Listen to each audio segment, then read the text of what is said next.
Mr. Speaker, municipalities rely on provincial grants in lieu of taxes to pay for the municipal services that provincially owned facilities use. The previous government's budget included cutting the grants in lieu program on social and senior housing facilities, since, despite municipal concerns, this government kept that cut in place. To the Minister of Seniors, how does she justify the province dodging responsibility and sticking taxpayers with the bill by transferring the cost for provincial social housing onto municipalities?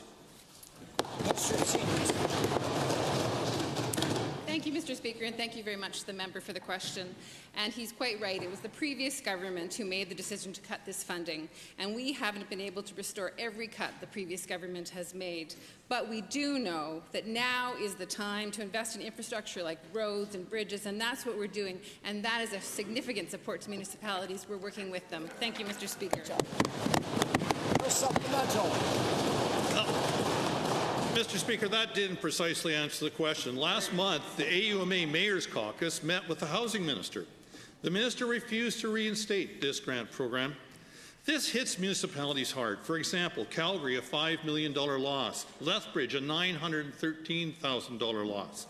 Now some municipalities are considering a moratorium on approving any further social and senior housing in their communities. Will the Minister admit they made a mistake and announced today the return of the grants in lieu of taxes program? Honourable Minister. Thank you, Mr. Speaker, and thank you to the member for the question. So the unprecedented collapse in the oil price means that we need to make fiscally responsible decisions.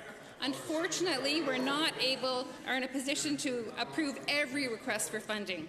Our government is proud of our relationship with municipalities and the investments we're making in these communities, and we're working well with our partners.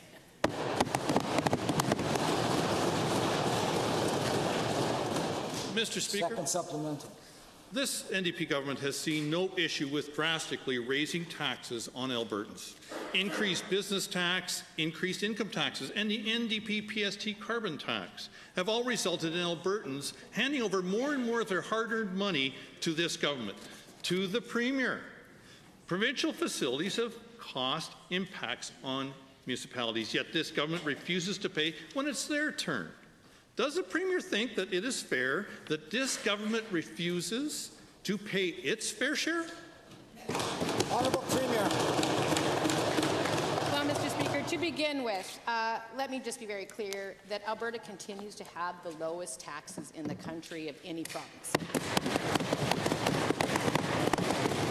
Secondly, that will remain the case because we know now is not the time for more to come out.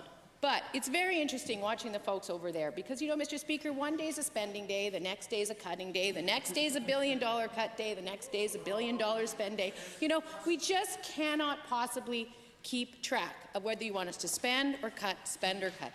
The Minister made a very good point. You need to be responsible. We need to manage our finances prudently. We can't say yes to everything, and we're going to move forward on that basis. Thank you.